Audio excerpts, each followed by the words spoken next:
guys ready? All right.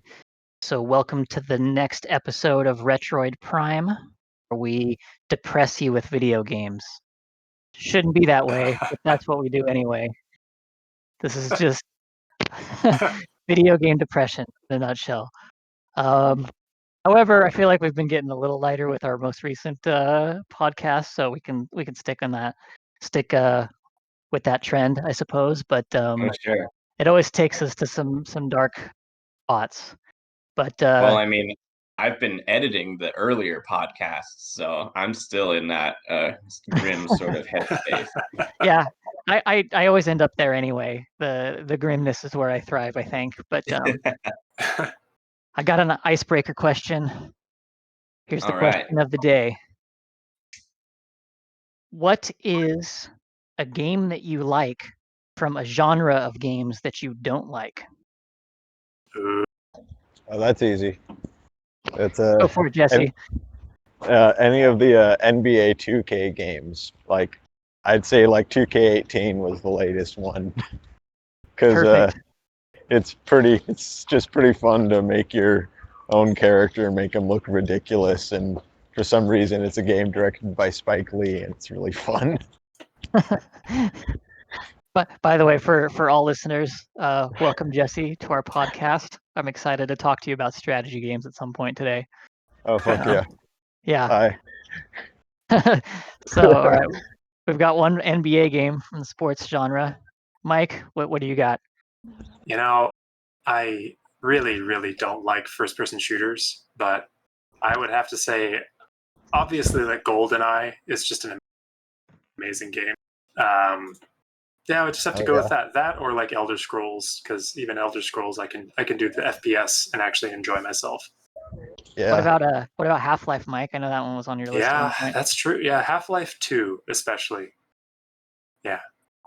No, thanks for the help on that. Actually, yeah, Half-Life 2. That is a really great game. Yeah, and that does seem a little outside of what you would usually be into. Yeah, sci-fi and first person. William, what have you got? Man, that's a tough question. Because I am kind of set in my ways. Right. But I would say Pokemon would be one. Because I just adore those games, but anything else turn-based or really RPG oriented, I'm just not really into. Yeah, I guess that makes sense. It's funny because I think of Pokemon almost as its own realm of video games, but it is just a turn-based RPG like everything. Yeah, they do a good job of disguising it. Yeah. For what it really is. I mean, okay, I can make an exception. Another one, Mike, is Mario RPG. Yeah. That game is great too. That is a great game. It's just sort of a JRPG being sort of like more easily digestible for a short attention span having platformer dude. Yeah. Combat in that game too, where you can block when enemies attack, and you have other like special abilities that are like up, down, left, right based, stuff like that to kind of keep the combat more fresh and interesting. Yeah. Yeah. And the familiar characters helped too, but they had some I think really cool Cody's posting shit in the chat right now if you guys aren't seeing it. Oh, I'm seeing it. All this like JoJo's Bizarre Adventure and like the GameCube logo given the elbow to the other part of the GameCube logo. Atomic elbow style. Oh my god.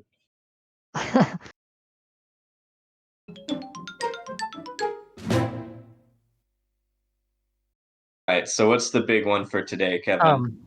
Well, real quick, to answer my own question. Oh shit! Sorry. It's all good. And it's funny because I didn't think of an answer to this question until just now. Like I came up with a question like days ago and didn't really think about what my answer was until just now, scrambling for it. But I'd have to say Guild Wars. And I don't play MMORPG. Like I've never been a big fan of them. I don't like WoW. I don't like most MMORPGs that I play, they usually feel too grindy, and Guild Wars is even in that category, but that's the one that I did play that I really enjoyed. But it's funny because I didn't really play it much for its like MMO features. I like barely ever played with anybody else. I just played the game by myself most of the time. You know, I feel bad I because mean- you actually bought me a copy of that game so I could play it with you, and you were like, I'll buy this for you if you play it with me. And I played it with you for a while, and then I just got distracted and never kept playing it, and I feel really bad. Well, you know what, Mike? It's not too fucking late. Let's install that shit and play it. All right. Finally you do know, it, guys. I've probably I mean, still got my CD around here somewhere. Yeah. Jesse, I There's- think you've got an account for it too, don't you? Guild Wars? Yeah, probably. I'm sure I do. We're gonna play somewhere. Guild Wars. I played all that shit. Yeah. Yeah. So did I. And, like I played it so much that like I think my character slots are all full, and I remember that they would give you like a present every year that your character, like, you know, on your 1 year anniversary of creating the character, like in your inventory, it would automatically give you like a pet in your inventory. Yeah. And I'm realizing right now that game came out 14 years ago. So my characters are probably all full of like a bunch of cool shit. I should go look at it. That's beautiful. I'm ready. So ready. Let's do this. Okay. And this time I didn't come up with additional questions. I was going to stick with our mythological theme that we kind of came up with last time. And the reason that I didn't is because there's a lot of questions embedded within the questions I already provided that I think we kind of missed. And I think there's a lot more to unpack. I didn't want to move on from it yet because some of these themes and ideas are interesting and worth talking about. So we kind of left off last time on the question about video games. So the question that I have for you this time is, do you think video games are in part responsible for the abandonment of religion? Do you think the mythology of video games is more relatable to our generation and thus has a heavier emphasis placed on it than mainstream religion or other potential mythological stories that are perpetuated by society at large? And that's, stories that fit national, religious, racial, regional, or whatever narrative. So in other words, and this kind of, we touched on this before, but I'm kind of combining the two themes that we've touched on before, is the formation of our own identity and how we look upon video games as being of mythological or almost religious-like levels. Kind of combining these things in this episode. In which ways do you think that video games has forced you to abandon things like religion and nationalism, and you've replaced it entirely in your worldview with video game characters and stories? So once again, it's kind of a rehash of what we've talked about before, but I think there's still more to unpack. And the reason is because we kind of tend to get stuck on certain video games when we talk about this stuff and we have these conversations. But I was looking at my top 100 list of favorite video games and realizing some more of like the kind of subconscious ones that hold almost mythological like value to me that I don't talk about as much per se as like Diablo 2 and all the other ones that I obsess over all the time, but are still kind of have helped shape my worldview. So maybe to make this episode different, think back early in your past to the video games that like you really liked as a child, but maybe you don't play as much today, those kinds of things. Yeah. So I know that was a lot at once, but I guess to steer it back in your guys' direction, like, are responsible for the abandonment of like religion? Like, do you think the secularizing of society is in part because of video games? Well, it's a really deep question. Mhm. I mean, I think any form of like entertainment or other hobby could be contributed to the abandonment of that kind of thing. Because like the more we have to do, the less we think about that kind of shit that religion talks about. Like it's just a distraction for the fact that we are one day gonna like bite it. And that's what religion is, pretty much. So, I mean, that's really what So video games are great for that. So maybe that is a because they're contributing the factor. new distraction. Yeah, it's just another distraction. Like we have, and there's like you can find whatever kind of distraction you want in your life, and video games are one of them. Yeah. What makes them a more special distraction than other distractions? Oh, I don't know, they're fantastical. I mean, So do you you mean think the stories? there's cool stories out there, and I mean, see now I'm gonna plug the strategy thing. I wonder if it's like a power thing. We talk about that a lot on this podcast too, but if it's like a control thing, you Yeah. in religion, you're putting your faith, whatever power that is, to kind of steer existence and take care of you after you die. Um, and that's like almost finding comfort in knowing that there's some other interdimensional being that has control of you. This kind of reverses the role. You get to play God and you get to play black and white and you get to slap your cow demigod.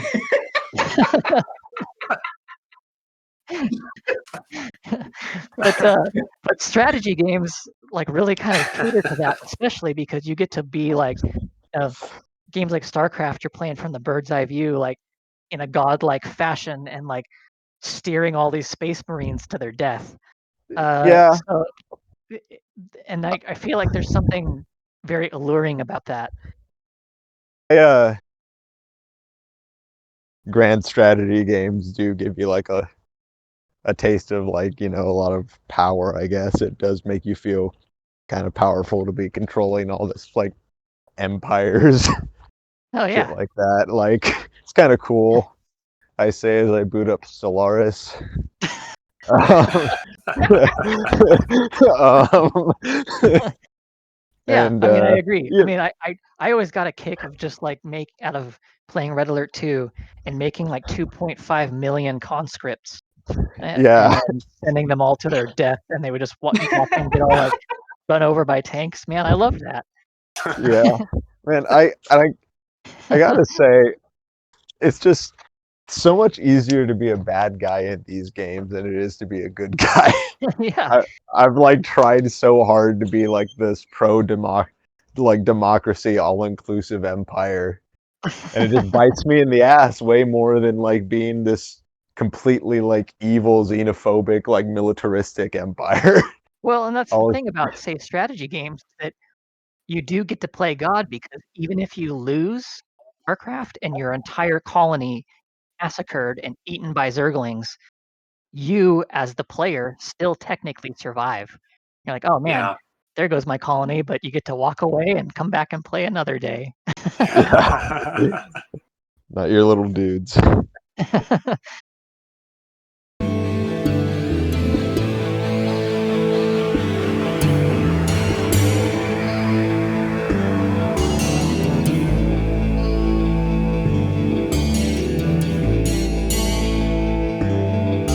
We can do this. And by this I mean we can go from like religious faith to massacring StarCraft Marines.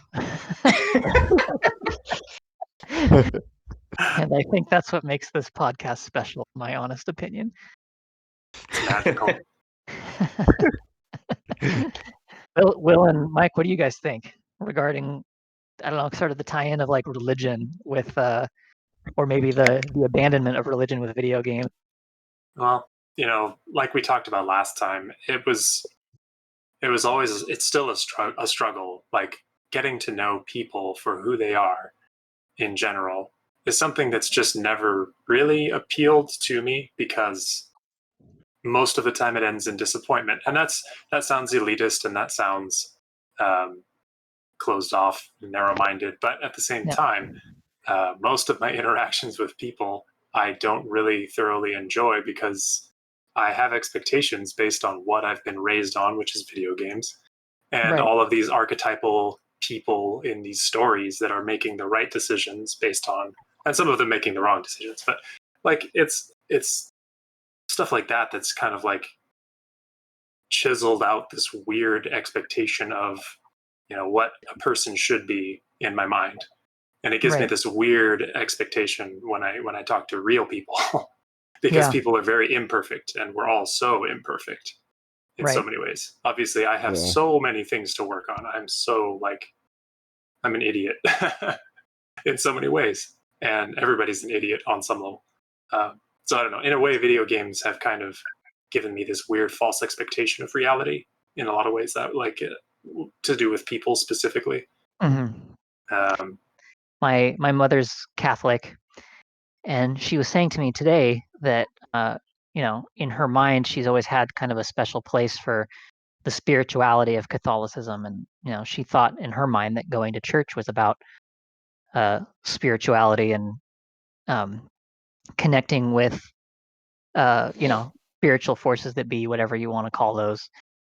And she said that over time she's developed a huge distaste for going to church because it's actually very humanistic and it's reversed. Her expectations were sort of like a spiritual thing, but in actuality it was more so because other people would go to church because she said, like, her theory is that people feel like they need a place where they belong, like almost kind of like a tribalism, especially with religion.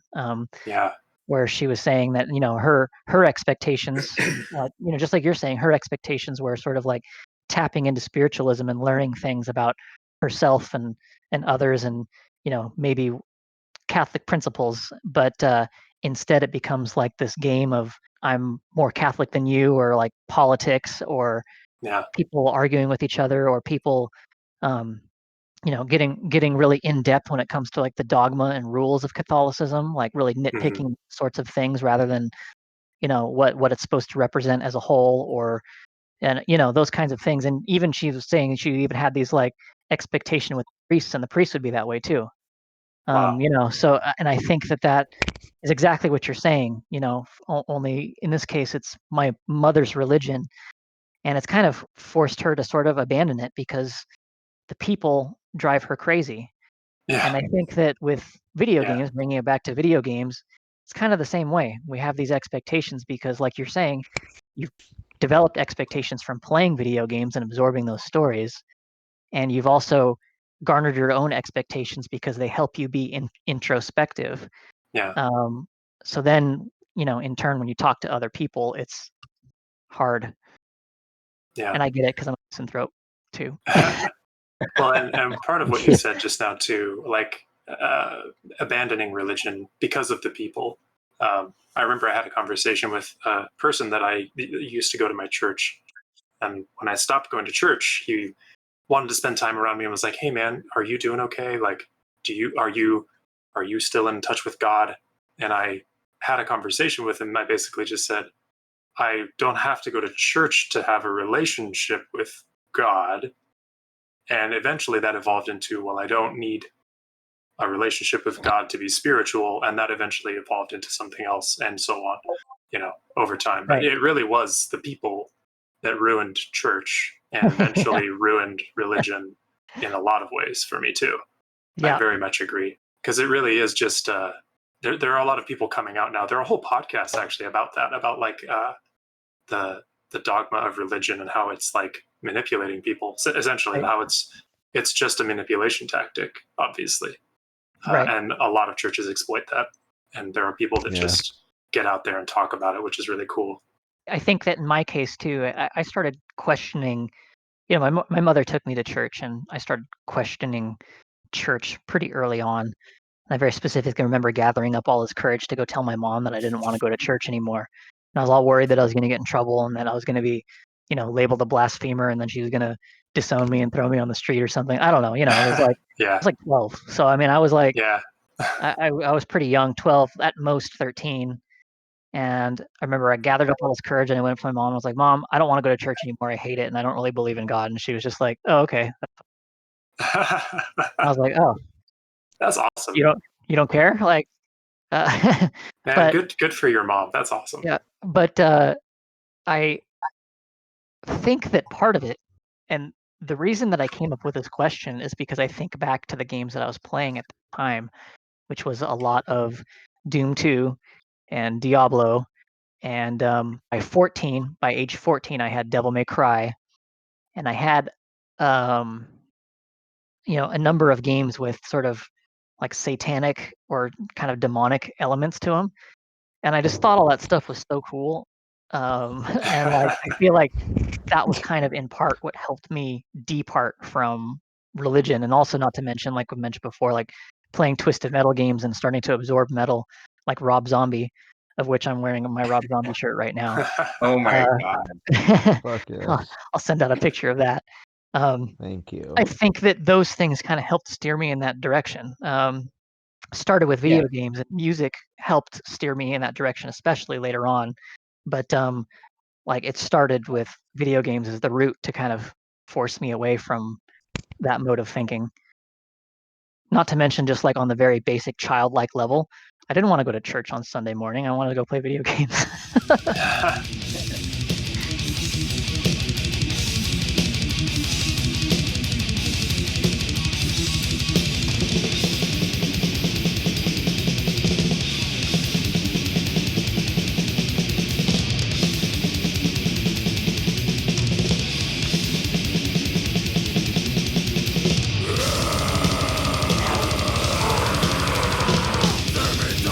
I think that you were drawn toward those themes because they were the opposite of church and what the religion was that you were, indoctrinated into when you were young? Or do you think it was just you liked the themes because of them being cool?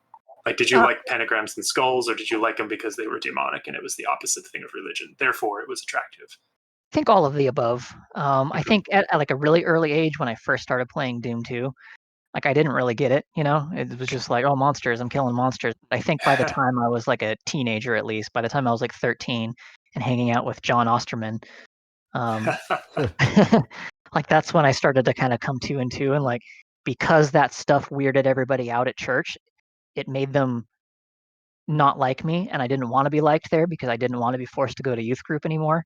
Yeah. So those kinds of things like started to resonate with me more and more and sort of snowball from there. I think it also too, like, I did just think it was like cool. So Yeah. That's what it comes down to for me, is just coolness. yeah. I think every kid considers coolness extremely important at least some point in their life. Right. Yeah, definitely. What makes And those cool? video games or games with dark and satanic themes? Yeah, video games with dark and satanic themes. It was edgy. It was like still considered edgy for a while. Yeah.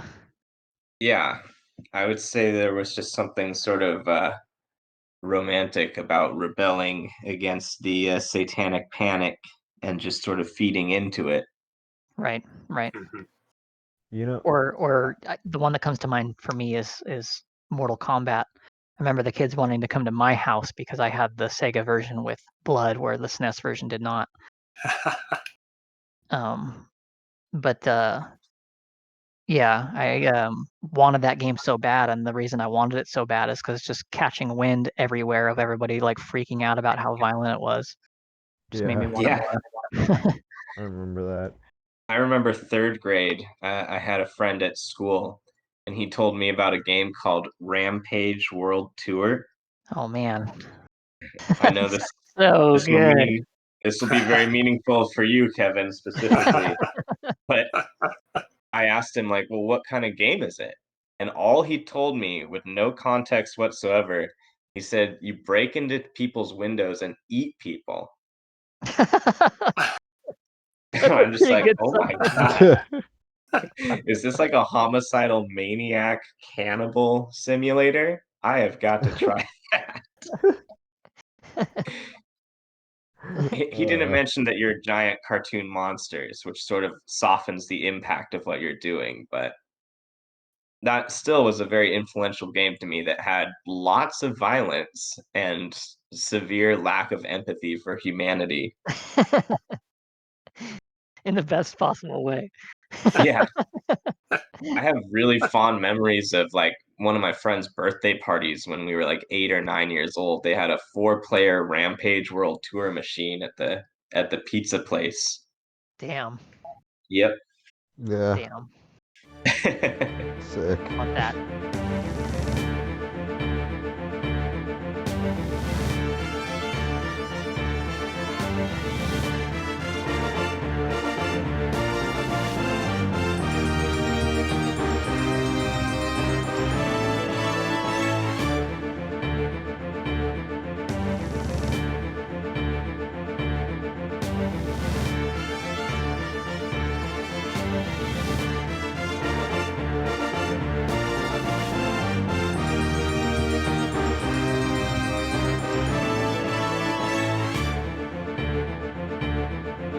anyways, but I would have to mention, like you, Kevin, that Doom sort of replaced religion in my eyes because it was just more cool. Yeah, I know, right? Especially to a kid, yeah.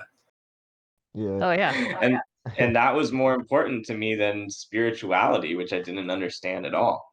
yeah, Yeah. And it's interesting because spirituality, especially when you're new to a religion, it's described to you in the form of God or a greater being, like you said, Kevin. But later on, as a person, as you become older, you realize that spirituality is really just understanding yourself and using right, your brain to come to conclusions, logical conclusions, critical thinking about life in general. And it makes me sad because a lot of religions don't encourage that. They teach you to just believe whatever your God or whatever your religion tells you is true and to not question anything. yeah, When really people should just be taught to have critical thinking skills and figure things out for themselves. right, right. Uh, Which is an interesting twist on things in my mind because the idea of church right now, as we know it, coming from an American, I'm an American Californian, so like the churches that I've been to are generally Christian churches. I've been to a couple yeah, other ones, but generally like form of Christianity, whether it's Catholicism or some form of Protestantism or non-denominational or something like that. I've been to a number of them throughout the ages, and the format is generally the same. There's an audience, and then there's somebody who's a priest or a pastor or whoever, um, usually giving some sort of speech. And to me, what's interesting is that is clearly, a long standing tradition. I mean, in ancient times, the shaman would have gathered everybody together and, you know, uh, tried his or her best to grant some sort of spiritual knowledge to the rest of the people in the village. And it still kind of retains that element where it is storytelling. I'm going to tell you a story. The story is most likely in the Christian context going to be from the Bible. You're going to find a way to relate to that to shape your own being. yeah, So it's like the format makes sense to me. I'm going to tell you the story. You're going to learn something from it, and you're going to head out of church today, and you're going to be a better person because you learned something from the story. Well, I yeah, kind of think that like video games, they're so much more like straightforward. Like I'm in control of the story. I can feel the story myself. There's a lot more to look at. When you're a kid and you're trapped in church, you don't relate to those stories that are coming from the Bible, which is like accounts that were written down, 1,500 to 2,500 years ago. right. You don't relate to that. You don't know what any of it means. You don't understand like the history of the Hebrews. You don't understand. I mean, it's kind of all forced down your throat and like Yeah, you're expected to absorb these stories. That's why they always start you out with things like, Noah's Ark. And we yeah, could get into like whether or not you're supposed to take that literally or not. That ties into various long-going Christian debates. But regardless, that's the point: is that they feed you stories, and then the stories, you know, help steer your life and make you a better person. yeah, Well, the stories as a kid from video games were so much more relatable to me than the stories from the Bible that it only makes perfect sense that I would rather play video games than go to church. right. You're a kid. Here, I'm a kid, and something Yeah, like Doom is cool. yeah, Yeah. totally.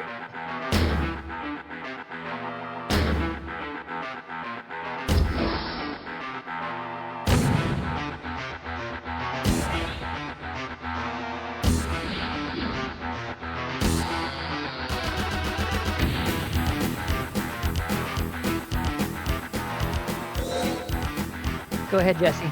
I hear you. Yeah, go.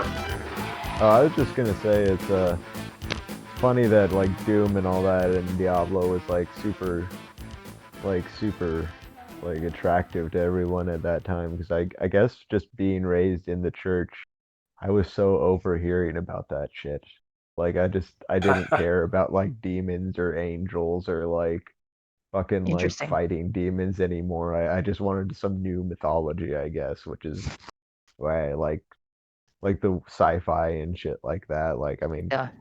I remember playing Marathon, if anyone remembers Marathon. No. No, I don't Really? actually. Yeah, for Oh my Max. God. No one remembers Marathon. Okay, it was Sound. made by it was Bungie before they were Bungie, I think. and you even play as Master Chief. Oh yeah, And that's right. I have seen that go and by. It's based there's on a 3 of tabletop them. game, right? I don't know. I don't know if it is, but it's like there's like 3 of them, and it's like it was just a Doom like skin pretty much. Like I mean, I know what Doom looked like Yeah. was. It's pretty much what Marathon was. It was just in a sci-fi setting. I thought that was like way cooler than Doom, I guess. That's interesting to me because I oftentimes picture sci-fi as having a very secular undertone, where Yeah, in sci-fi, whether it's dystopian sci-fi or post-apocalyptic, everything's always very demystified, where it's like because the it's like emphasis is on the technology and there's no fantasy elements because it's all on the human ingenuity and the humanistic parts of it. because they transcended past that and they realized it was all bullshit, and Right, they just right, kind of conquered everything with like the kind of like fucking Star Trek cold hard logic thing right. that like It's yeah just funny because you guys just touched on a very personal note. That's why I don't like sci-fi stuff a lot of the time, because it demystifies the foundation, where it's like, oh man, there's no magic. Not that there's not magic in sci-fi, but Yeah. like in some No, I sci-fi, got it's you. like it's too realistic, I think. And that's Right, what makes me kind of go like, like I want more magic, I want more mythology and unexplainable, inexplicable things happening. right, right. Not to say Yeah, sci-fi is bad. That's why I'm drawn like away from sci-fi. But that is I really can see that. cool at the same time. And And that's not me like it's hating funny on you, because Jesse. No offense there. no, Just not at all. Like I mean that it does do that sometimes, but I mean I like games like I'd say like Mass Effect or shit like that that add kind of like a touch of the mystic, like the like not yeah, mystical but like mysterious, I guess. yeah, Like kind of like yeah, the H.P. final Lovecraft frontier, style. like Star Trek, like you said, final frontiers, space and yeah, AI. That's very Yeah. much how I feel about Metroid too. yeah, And I suspect you as well, Mike, because you just said you're not a fan of sci-fi, and Metroid totally is. But I get why you still like it, is because it is sort of mystical and more on the fantasy side of things, yeah, because it doesn't try definitely. to explain everything in its universe. Yeah. And even Yeah. with like in Metroid Prime 2, with like the Lumios, as much as a lot of people don't like that race of like weird Chozo like bird like people, they're very mystical. I don't know. There's a very mystical race, like you said. There's a lot of that. You're right. Chozo have like the huge element of mysticism to them as well. Like, Yeah. And I love that. I love that they don't explain.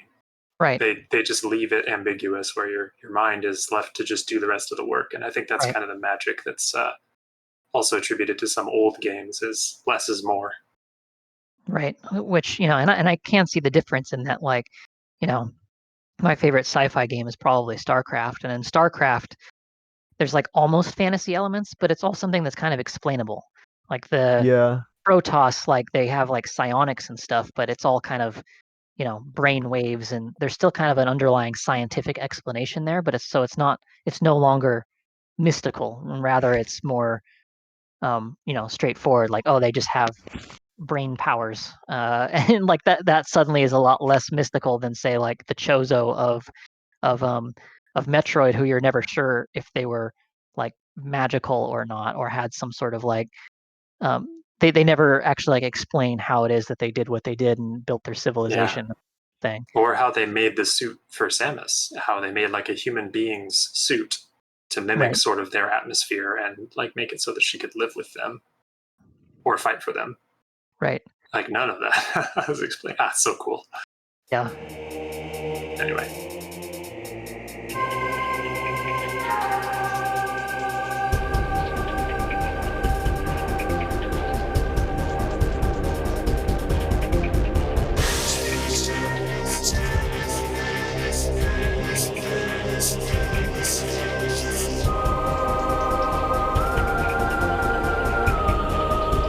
It's funny because for myself, I don't. I prefer fantasy and historical video games mostly nowadays, with some exceptions, of course. There's some exceptions. However, in like the movie realm, I'm the opposite. like I always find fantasy movies really cheesy, and I prefer, and historical movies I find them really cheesy as well, and I actually prefer like the cerebral sci-fi movies like Blade Runner, or the types of movies that are probably my favorite movies. I would probably consider the first Blade Runner my favorite movie. I mean, it still has its flaws, but It's really big fucking impact good. on me. Yeah, Yeah. agreed. And Yeah. so I don't know what it is about the difference in video games and movies that, like, when I'm playing video games, I prefer to go for something more mystical. But like when I'm watching movies, I prefer to have that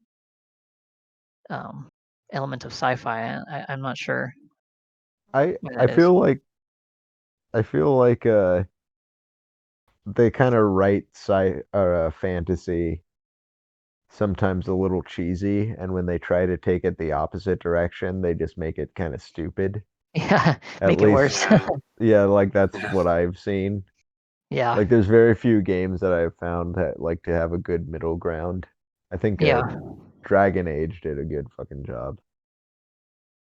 That was a good one. That's a really excellent point, because human beings are bored so easily. Like once we figure out the answer to something, we're like, oh, that's it, and then move on to the next thing. And I think Yeah. I think that's partly why people are drawn to religion, in a lot of sense. I'm not going to get too far into that, but in a sense, like some people like the mysticism, whether they realize it or not. right. The unexplainable truth. Oh yeah, It's like, oh, I know it's true, but I just have to absolutely. believe that it works. So it's I Yeah. mean, the power absolutely. of that. People are so entertained by anything that's like considered occult, which the word occult just means hidden. So anything that's Yeah. occult, people are so entertained by, whether it's regardless of the type of media. And I think that you know, religion does indeed tie into that, but I also think that people are just like entertained by that because they want to find something new, like you're saying. Yeah. And that's why, the History Channel clings to that, no matter what it is. Like, I mean, every History Channel documentary, it's like the mystery of the whatever is going to be solved by the time you're done watching this episode. We're going to solve some historical mystery. So Look at ancient everything aliens. fits in that. Yeah, Yeah. like Ancient Aliens. That's a God. perfect example. So, and to me, it's like I've seen that throughout history in studying occultism and stuff, because at one point in time in Europe and in America, it was always about sort of the mysterious Orient, the mysterious Middle East, and the mysterious Asia. That's where all the magic came from. Was the Magi, or the whatever, the Buddhists on the top of the mountains of Nepal. That's where all the magic was. Well, as the world has become more globalized over time, and those things have been demystified as we know more and more about those religions and those things and those people, there's nowhere else to go to find something that's occult than to say aliens. That's the next step, because space is, quote, the final frontier, right? So it's like Yeah. I see that pattern throughout history. Definitely. What about ghosts? Um, Fatal Frame was pretty cool. yeah, Yeah. that was a cool game. Silent Hill was Ghost, right? I could never tell. Kinda. Kinda. Yeah. It sort like of is. alternate It's, world. Yeah. Yeah, it's almost like a parallel dimension. Yeah. Same with Legacy of Kain, Soul Reaver. It was like that too, where it's like they're kind of ghosts, but they're kind of just coming in from a different dimension. Yes. Talk about a game I was obsessed with as a kid. I mean, and there's another one that's very mythological, right? I mean, they tie into biblical mythology. His name is Cain. The thing Yes. Yeah. that you're going after, and it's more of the sort of demons and angels sort of narrative with semi ghosts.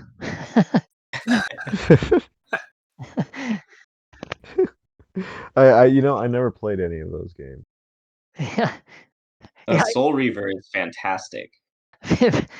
It'd probably be hard to go back to, because that game was also just fucking straight up impossible to play. It's funny you Yeah. mentioned that. I put that on my PSP the other week, and oh Hell man, yeah. was it hard to play. So First hard. of all, you can't use a joystick. First of all, it's just one of those older games where you have to use up, down, left, and right on the D-pad. And you can only move forward in the direction you're facing by pushing up. So you have to like tank steer left and right and then run forward. And Yep. monsters are it's so hard to play. Yes, it is. And he fucking turns around at a snail's pace. Like when you're trying to do the tank turnaround, it's like Yeah. one step per second. So you're trying to run away from whatever it is that's beating your ass, and it's like, nope, not a chance. Yeah, by the time you face the enemy, they've already picked you up and thrown you at the wall or whatever. I guess you Damn. throw them. You can throw them onto spikes on the wall, and you can throw them onto fires and burn Yes. them, which is pretty cool. It's pretty fun once you like kind of understand how to play, but it's really hard to play. Yeah.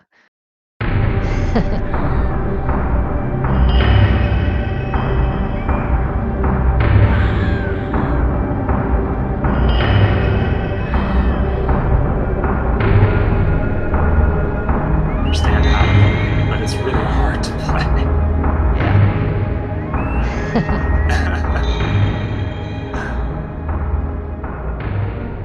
Nah, I've been trying to install some older games on my PSP to get back into some retro gaming as well. But yeah. That sounds awesome. I kind of wish I had a PSP for that purpose. Oh wait, isn't there a person in this chat that has a PSP that can give one to you? Yeah, I was Are you? trying to give one away if you want it. Oh, yeah, Oh sure. my god. Hey, Always down to PSP. inherit handheld game consoles. Yeah, I just play all my emulators on my computer. I like having a PlayStation controller to use it for, and yeah, so I just, PSP, especially since I tried to play Oddworld on the PSP, and because of the lack of the back buttons, you have to like hold up the joystick or like the little spin stick, yeah, and then use it's really hard to do. Long story short, yeah. and I was over it pretty quick, so I was like, I know what you mean. play on my computer instead. Controller. I'm still bummed. Still bummed that my file on Apes Exodus froze at. I got past the Slick Barracks, and then it froze, and I could not get it to recover. That's like so bad because that's like the end of the game too. Yeah. I got so close, and then it just like the file got corrupted or something happened. I couldn't recover it, and it just doesn't work anymore. Oh, that sucks. Yeah. Traumatizing. Guess I gotta play it again. All right, Kevin, you want to hook it up with another deep dark prompt and run this Sure. thing into the end? So here's we kind of touched base on this too, but I think we started to kind of allude to this, but we kept getting sidetracked. But as far as like going beyond ourselves, like for our entire generation, do you think that our entire generation, especially now that gaming is mainstream, like when we were kids, it wasn't. Do you think for the upcoming kids, do you think there's a heavier emphasis placed on video games more so than mainstream religion or other mythological stories? I mean, let me put it this way. One of the stories that comes to mind for me that is just like one of the stupidest goddamn things in the world that like is still perpetuated is that dumb shit about like, what is it, George Washington and the cherry tree, and he can't tell a lie and all that crap. That is so fucking stupid. And it was like one of those stories that's perpetuated to kind of like, help you identify with like the American identity and identify with nationalism and identify with the founding father, so that you could learn through that story that whatever, America's virtuous, and it's based on these principles injected into it by George Washington, who since childhood could not tell a lie. That's why those kinds of stories form, and those kinds of stories, I think that we're sort of the last generation that those kinds of stories were like even told to. And especially after teaching middle school students, I would never teach my middle school students that story. And if I did, I would teach it to them with the context that it's literally 19th century propaganda to get you to really support, founding fathers and the idea of America at large. Yeah. So in turn, how do you think that video games tie into this narrative of overturning these types of stories that are used to perpetuate some sort of agenda? Do you think it's helping? Do you think it's hindering? Do you think it's making things worse, or do you think it's making things better? What do you guys think about that? That seems like an interesting research topic because I honestly have no idea how to answer that question other than what we've already talked about. Mm-hmm. And I think that's fair. I mean, it's something that you kind of do have to think about. Yeah. And you know, we talked about religion as kind of being a sort of forced narrative or forced dogma or forced way of thinking on us as kids in some cases. And you know, one that resonates with me, especially with as a historian, you know, nationalistic stories to bolster the national identity, which I feel like in our contemporary society is actually overshadowed even religious identity. Religious identity is kind of secondary at this point, and then national identity seems to be like, you know, what does it mean to be an American? And it's like, well, in my mind, as a high schooler, the importance for me, well, I didn't care about being an American. It was like, what does it mean to be a level 99 necro with all of the skeletons and all the best gear? That was the identity that I cared about, and that's the identity that I honestly still more so care about. It's how much can I deck out Cassandra in Assassin's Creed Odyssey to be a complete and utter badass. That's the identity that I strive for. Whereas like my American, my national identity, it's like I don't identify with stars and stripes and stuff like that. So I mean, what do you guys think? I think you're definitely onto a very you're definitely onto something there. And not just the like people our age that are having kids now feel, a lot of them that I know feel the same way that you are talking about it right now. Like they're saying, I don't make my kids go to church. If they want to go to church, they can go to church. Yeah. It's a very open-minded, very open-ended parenting style, and I think that just comes generationally because our parents and our parents' parents, it was very different, obviously. Yeah, and much more like heavy-handed and. Yeah, I think it's a generational thing. It's definitely changing. Yeah. And it seems to me like, you know, kind of divided right now. There's a lot of people that do want to keep perpetuating like sort of old ways of thinking or things like nationalism. But I think of my friend Robert, and I've known Robert for a long time now, and I'd like to get him on this podcast at some point. And he had his kid Hunter in 2006. Hunter just turned 14 this year, which is hard for me to believe because I've been there since the beginning. I remember babysitting Hunter when he was like a toddler. So I've known this kid since the very, you know, beginning. But I very specifically remember in Robert's case, it even actually starts out with the kid's name. I remember Robert wanted to name Hunter. He wanted to name him Lando, like Lando Calrissian. Actually, first before that, he wanted Optimus Prime. But she said no, and then he went for Lando, and it was almost there, but then she found out what Lando was from. So then he went with Hunter. But to me, that shows sort of like a dedication to avoiding, you know, avoiding biblical names, which are like our most frequent names in the United States. You know, names like Joe and John and Mark and Michael, and you know, those names still pop up. Michael. Religious identity. Michael, yes. Oh yes, I was named after the Archangel Michael. That is a fact. You can And ask my mom; she'll tell you. Exactly. And to go further with this, I remember him very specifically telling me, like, he's like, if I'm going to raise my kid right, he's going to start out from the very beginning. And I remember asking him, like, what do you mean? He's like, well, I'm going to give him an Atari, and he's going to start with an Atari, and then when he gets really bored of that, I'll upgrade him to NES. I won't make him play Atari too long. And then once he gets used to Mario, then he gets to move on to Sega Genesis and Super Nintendo. And the funny thing is that, like, you know, I thought it was a joke at the time, but it was totally true. Hunter worked his way up from console to console because Robert, you know, as a big gamer himself, wanted to inject his identity into his kid's identity, which is normal for a parent, right? I mean, a lot of quote normal parents would do that with religion and, you know, maybe nationalism.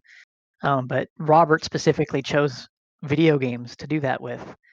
And I find that really interesting that those video games and playing video games was so much more important to Robert that was his priority for his kid over everything else.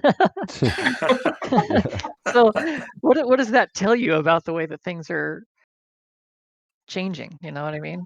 Yeah.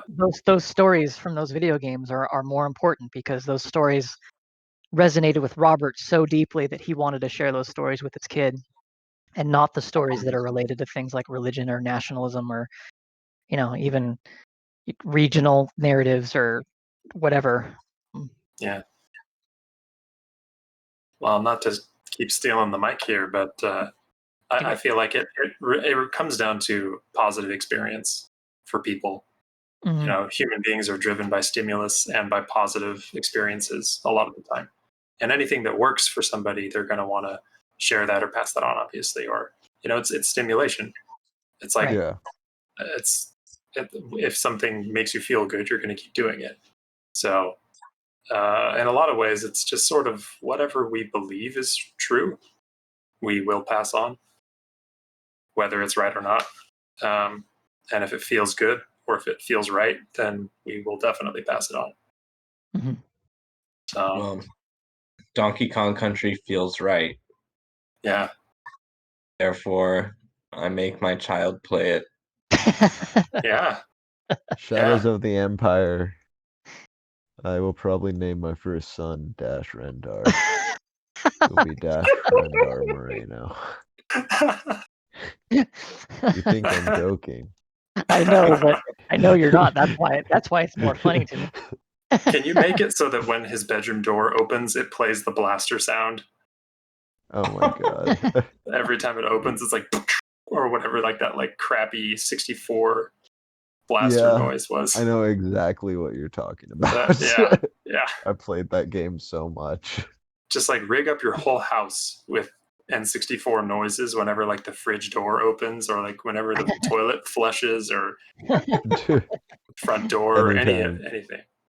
I Yeah. guess I could have a bunch of kids and name them like Skeleton Mage, and Lizard King. Lizard. Yeah, I'll name my kid Barbarian, Sorceress, Paladin. Maybe I'll throw Amazon in there. Killing me. Yeah, considering I'm not going to have kids though, I guess I just have to pass on my legacy to you guys. So sorry. It's okay. We can pass on our legacy to someone's children. Yeah. I mean, you made me play Diablo, so yeah, I did. Basically the same thing. Yeah.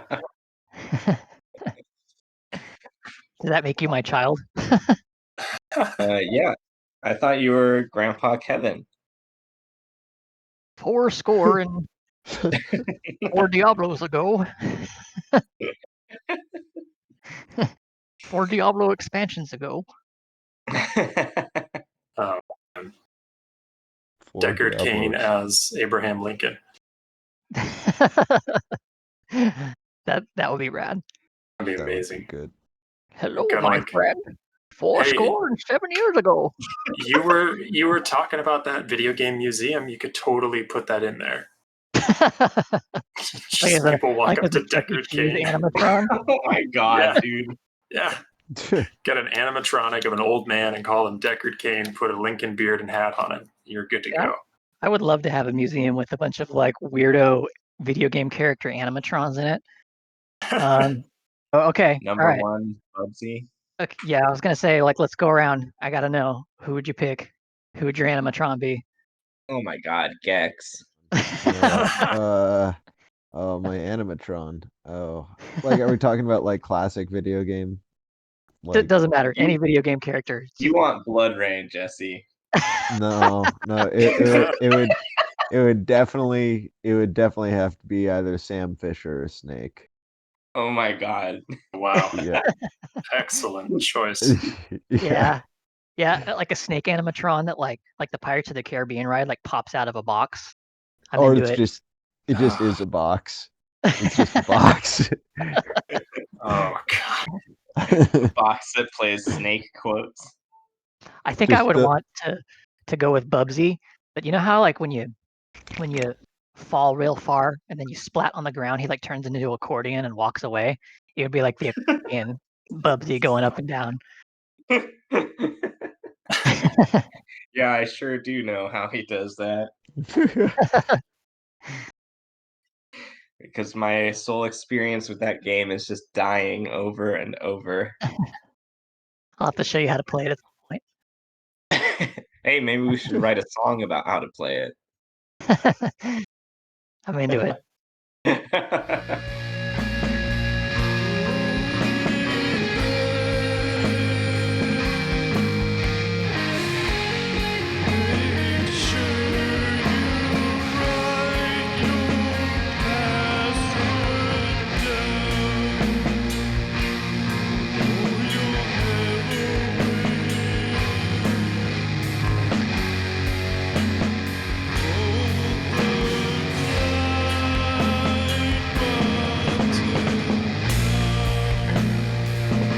Mike, what do you got? I would love to have a giant animatronic of Gato from Chrono Trigger. Yeah, that would be pretty cool. And all he does is hold the mic up to his face with like a thumb and a finger, all like delicately, because he's this enormous metal clanky robot, and he just sings his Gato song. Yep. There's just a speaker in his face that just emits the song like on loop over and over and over again. Yeah.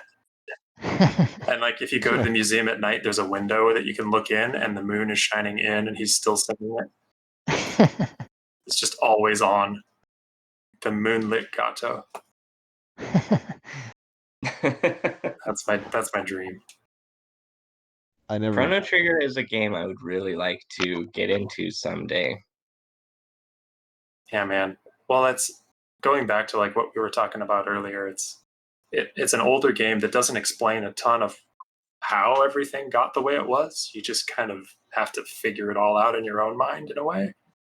Like a lot of old RPGs, like the world is very vast, but they only are able to explain bite-sized pieces of it to you. So the rest of it's kind of like cool and mysterious and rad. Yeah, I really like that. Yeah. Yeah. And the artwork for the game is just great. It's Akira, not Akira Toriyama, the Dragon Ball Z artist. I always forget his name. Yeah, I think that's his name. Is it Akira Toriyama? Anyway, his art style is great. And he did all the art for that game. Yeah, I always liked that one. Or the artwork, I mean.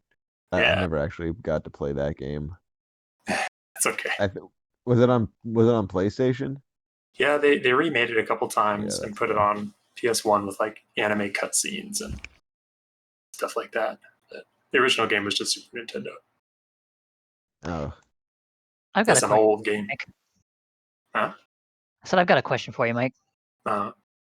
Since Chrono Trigger has been brought up on every podcast so far. Sorry. No, that's okay. What are your thoughts on Chrono Cross? Well, it's a good game. I enjoy Chrono Cross. I would say it kind of falls in the category of like they tried to explain too much, therefore ruined the mysticism and magic of the game in a lot of ways. Gotcha. Like the magic system in that game is they like explain it to you in this weird way, like you're supposed to understand it in like realistic terms, which immediately I didn't like. I was like, oh, well, why are you telling me how magic works? It's magic. I'm not supposed to understand what it is. Right. That's kind of reminds me of like Star Wars when they tried to explain that the Force isn't like Force. It's actually like Jesse, your turn. What are the cells called? Midichlorians, dude. Midichlorians, yeah. Come on, dude. Midichlorians, and everybody was pissed off because midichlorians suddenly demystified the Force. It was just like, oh, it's a biological thing. That's super dumb. So yeah, I see where you're coming from. Yeah. Oh, but going back, Chrono Cross has an excellent soundtrack and cool graphics and some ties to the original game that are very, very unexplained, which makes it very cool because you're always wondering how the characters tie in with the original game. Mm-hmm.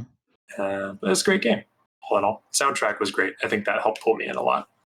Yeah, I remember the always soundtrack musical aspect being good, and I remember just watching you play the game.